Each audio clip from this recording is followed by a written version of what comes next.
The history of development of computers is very long and fascinating. What we perceive today as a modern high-speed computer with huge memory has evolved over several centuries. Various parts of the computer as well as different methods of interconnecting them have evolved slowly over last 400 years. Some valuable and interesting concepts in computers such as stored program has been initially created by textile machine designers who never knew that they were doing pioneering work for future computing devices. We will split the entire history into two parts. First part, 2400 BC to 1945 AD, non-electronic computers.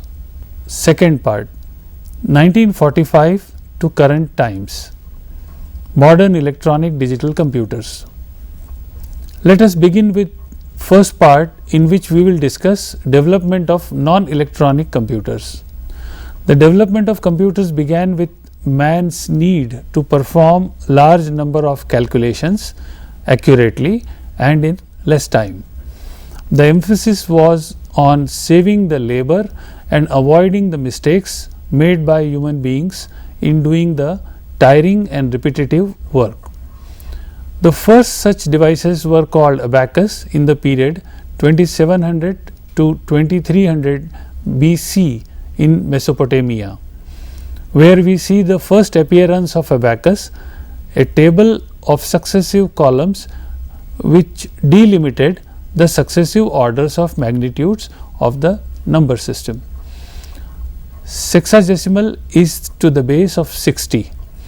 In China, the documentation shows that abacus was in use in 2nd century BC. The abacus used primarily in parts of Asia is called a counting frame and is a calculating tool for performing computation processes. Today, abacus is constructed as a wooden frame with beads sliding on wires.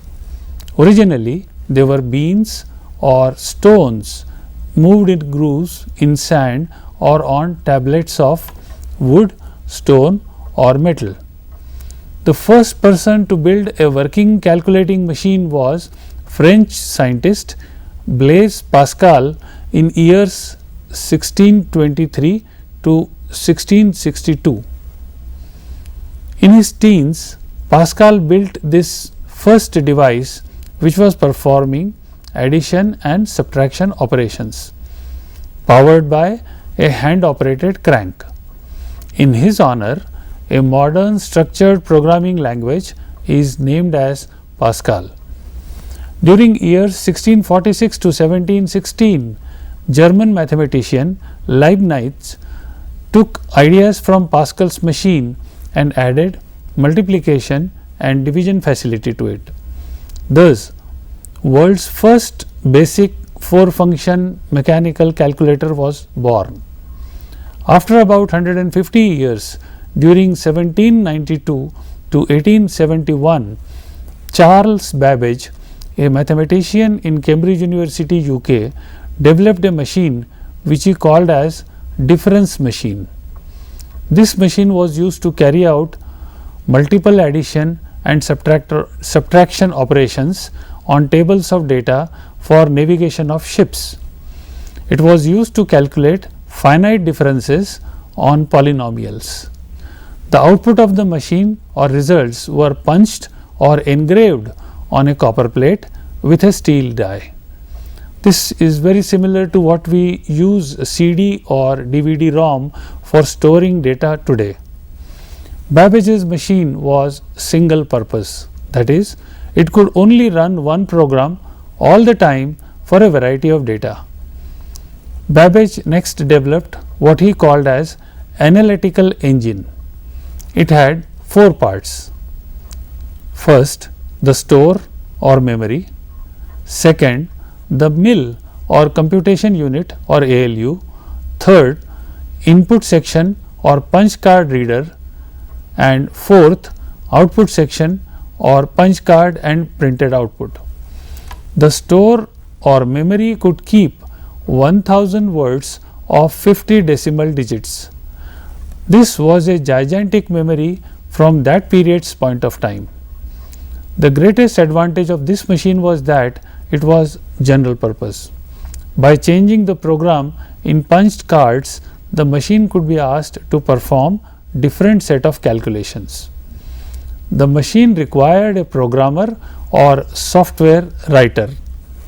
Babbage recruited world's first programmer, Lady Ada Lovelace.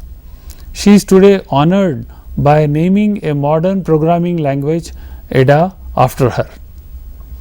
While the computing devices were being developed and used by mathematicians, there was development in storage and input-output methods happening elsewhere, silently.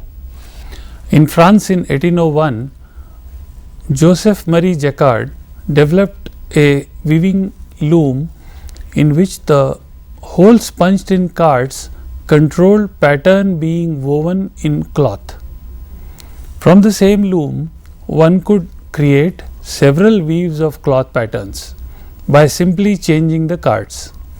This was a landmark achievement in programmability. In the late 1880s, a revolutionary idea by Herman Hollerith brought tremendous speed in manual labor of Census of USA. He invented data storage on a paper card with 80 columns which could be read by a machine. An operator would punch data of one citizen on a single card using a key punch machine. The other machine called tabulator, which processed these cards and sorted them out based on certain conditions. These machines used mechanical relays and solenoids to increment mechanical counters. His machines were used in 1890 United States Census and produced very successful and timely results. Hollerith's company eventually became the core of IBM. IBM used this technology right up to 1970 all over the world. The next significant advancement in computing machines took place in Germany in 1930 when Konrad Zuse developed independently a series of automatic calculating machines using electromagnetic relays. Most of his work was destroyed during World War II. He was not aware of Babbage's earlier work and he is considered as one of the pioneers in the field of computer development. During Second World War, development was simultaneously taking place in UK and USA. In UK, Alan Turing and Gordon Welchman developed electromechanical machines called bombes. These were used to break code of enemy communications. The major computer development took place in USA, where two persons separately developed calculators. They were John Atanasoff of Iowa State College and George Stibitz of Bell Laboratories. Atanasoff's machine was very advanced for its times as it used binary arithmetic circuits and capacitors for storing bits. Stibitz's computer was demonstrated in 1940. It was less advanced, though it generated considerable interest in scientific community at that time and spurred many intelligent people to design and develop their own computers. Howard Aiken at Harvard University in 1944 developed a relay logic based machines to simplify long calculations. His machine called Mark I could store 72 words of 23 decimal digits and execute one calculation in 6 seconds.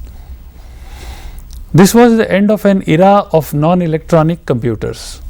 The scientists realized that by using electronic circuits such as vacuum tubes, they could achieve faster calculations by 10 to 100 times that of mechanical calculators or relays. Let us now examine the second part of the history, which encompasses development of modern electronic computers from 1945 onwards.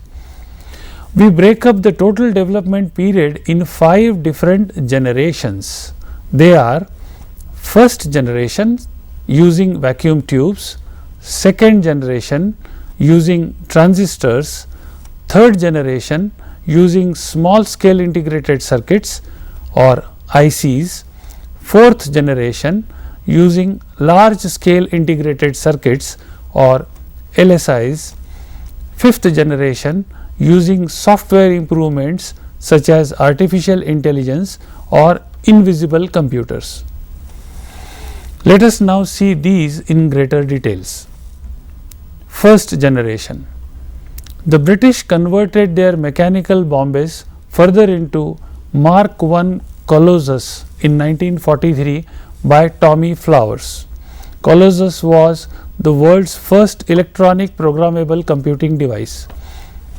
It used a large number of valves or vacuum tubes. It had paper tape input and was capable of being configured to perform a variety of Boolean logical operations on its data. Details of their existence, design and use were kept secret well into the 1970s, and Colossus never appeared in computer textbooks for many decades. In USA, in 1946, Mauchly and Eckert completed first electronic computer in US called Electronic Numerical Integrator and Computer, or ENIAC. It consisted of 18,000 vacuum tubes and 1500 relays. It also weighed 30 tons and consumed 140 kilowatts of power. It had 20 registers for storing data, and each register could hold a 10-digit number. It was programmed by 6,000 multi-position switches and innumerable patch cords. ENIAC was an inspiration for many computers developed in world later. 4 separate computers were developed in USA in following years. In UK, EDSAC was developed by Maurice Wilkes at Cambridge University in 1949. John von Neumann built his own advanced version of ENIAC called IAS in Princeton University. He was the inventor of modern digital computer using fast parallel binary adders as we use today. He first proposed use of same memory to hold data and instructions together. His machine had a memory of 4096 words, each word holding 40 bits. He pioneered the computer architecture using the famous register now called as accumulator register. In this period, Mauchly and Eckert set up a company called Unisys Corporation, which became maker of largest selling computer called UNIVAC. By 1953, IBM, which was busy with punch card based business, first time entered into manufacturing electronic computers and came out with Model 701. They continued making vacuum tube based machines till 1959. Second generation. In Bell Laboratories, transistor was invented in 1948. Within 10 years, it made vacuum tubes obsolete. Transistor was very small, consumed less power, produced less heat, and on the whole worked more reliably than vacuum tubes. The first transistorized computer called TX0 was built in MIT in USA. It later on evolved into advanced computer called TX2. One of its designers, Kenneth Olsen, set up a company called Digital Equipment Corporation or DEC and built a transistorized computer called PDP-1. This was a humble beginning of a glorious PDP series of small computers called mini computers. PDP-1 could execute 2 lakh instructions per second. At that time, IBM computer model 7090 could work at double the speed of PDP-1, but PDP-1 was at the 1/10th price of 7090. PDP-1 also had a CRT display for the first time, which later became computer screen or CRT monitor. IBM manufactured 7090 followed by 7094 and a low price version called 1401. In poor countries like India and others, 1401 was one of the early computers installed in decades of 60s in large numbers. IBM 1401 did not have any registers or even fixed word length. It had 4000 word memory, each word of 8 bits. 1401 introduced the concept of 8-bit or byte wide memory, in which 1 byte or 1 location was used to store 1 character of data, such as A, B, C to Z or 0 to 9. In 1964, another company, Control Data Corporation, came out with a new idea computer, CDC 6600, which was 10 times faster than IBM's then fastest model 7094. CDC 6600 is famous for its distributed architecture. It employed several small computers inside besides its main computer. These computers worked as slaves to main computer, performed lower level simple tasks such as input and output, and saved main computer's precious time. Many of the key ideas used today in modern computers can be traced to CDC 6600 for originality.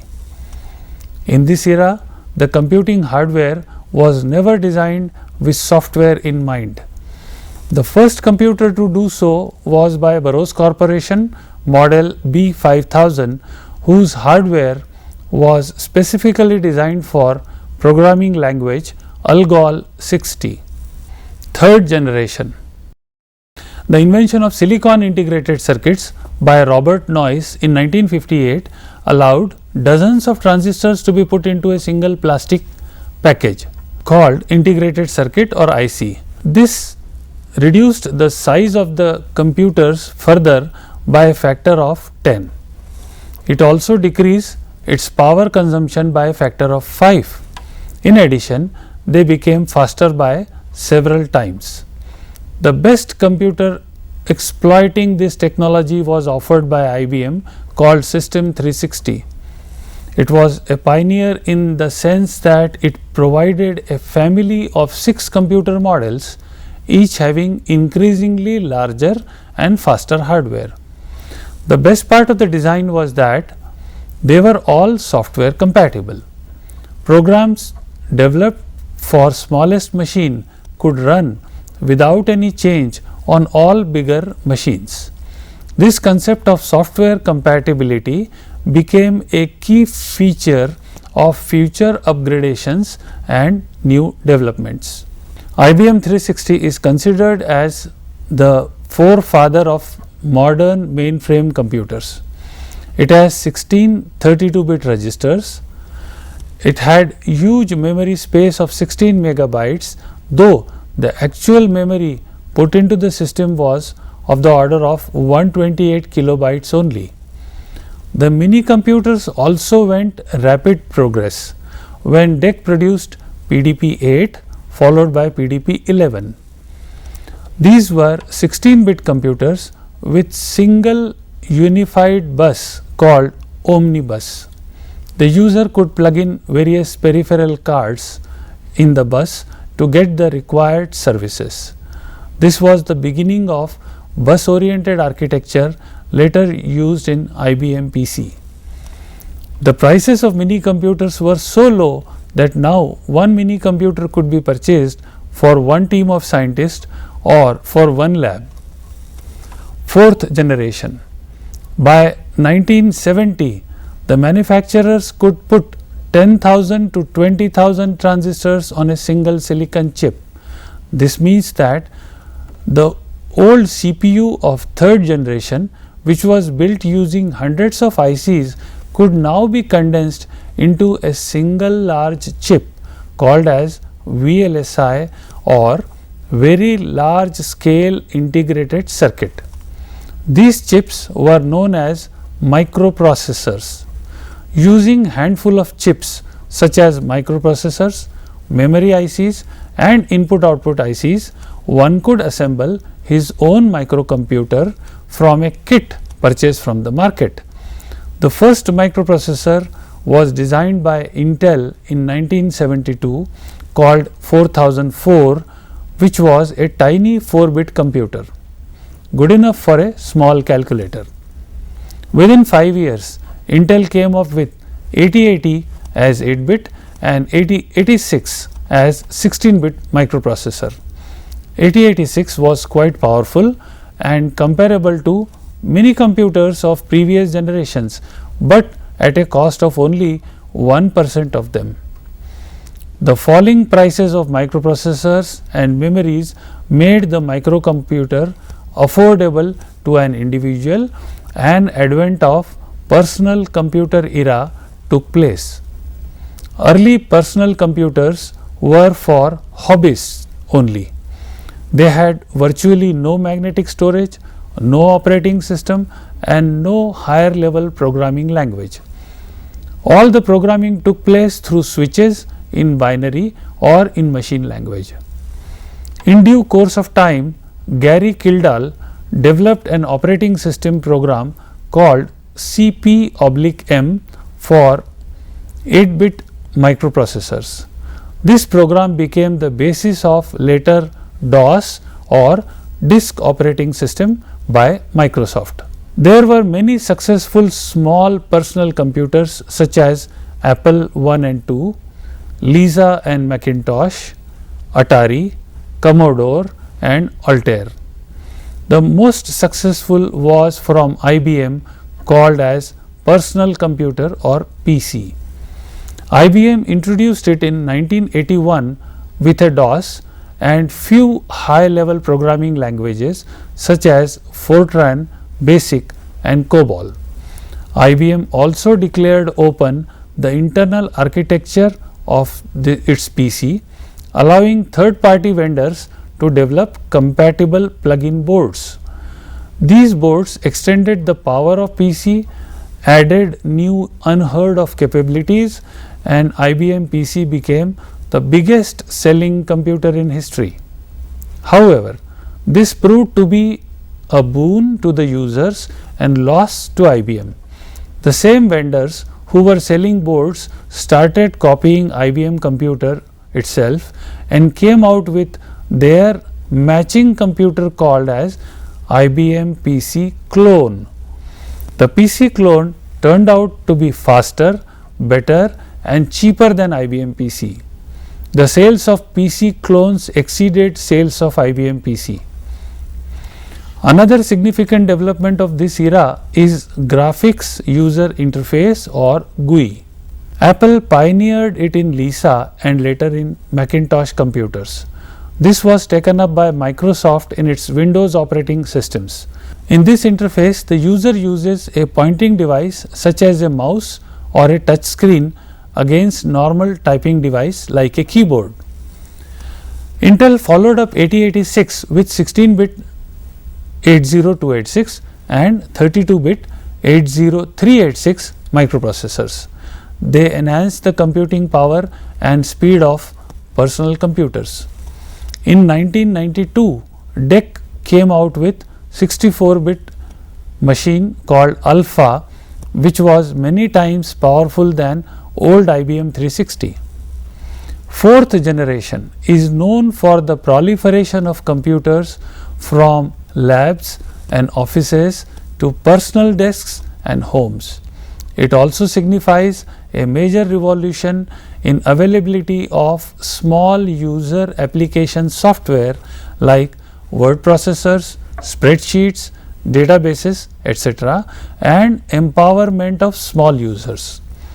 The availability of cheap computers resulted in development of network architecture, local area and wide area networks and its multiplier effect. Fifth generation. In 1981, the Japanese government declared an ambitious project to be completed before 1991 with huge funding for Japanese companies to develop fifth generation computers using artificial intelligence and to provide a quantum leap over dumb fourth generation computers. It failed and was quietly abandoned. The fifth generation of computers did happen in a way it was least expected. The computers shrunk to tiny sizes so they could be worn on body or can be carried on palm. The first device in this line was Personal Digital Assistant or PDA called Newton from Apple. It used a stylus as a pen to enter human input. The use of digital technology in telephony gave rise to a new class of smart mobile phones. A race began in which few PDA makers started offering feature to make phone calls. In a similar manner, few phone makers started offering PDA feature in their phones. Eventually, a set of modern real-time operating systems like Linux, Android, iOS and Windows Phone were developed to offer a host of applications running PDA, phone and desktop features on a small handheld device. Depending upon the usage, the devices were first called laptop, then smartphone, then tablet and now called as phone tablet or phablet. Interesting part was that a user could get any service from any device provided that hardware is available on that device. The operating system and the software application were always available to him at all times. Fifth generation gave rise to one special case of computers called as invisible or ubiquitous or pervasive computers. The availability of highly sophisticated yet inexpensive chips allowed almost all human machines to become intelligent. The biggest change came in household kitchen, where every appliance or machine had its own little computer. These are called embedded systems or embedded controllers, as they are not very easily visible to naked eye, yet their impact manifests easily on the user. They spread over all matters of communication, transport, medical equipment and devices for leisure and entertainment. Whether these chips or controllers form a true generation is debatable, but they are revolutionizing how thousands of devices and applications work. Unlike previous generations where hardware and software designs were separately carried out and tested, in fifth generation devices, hardware and software are often co-designed.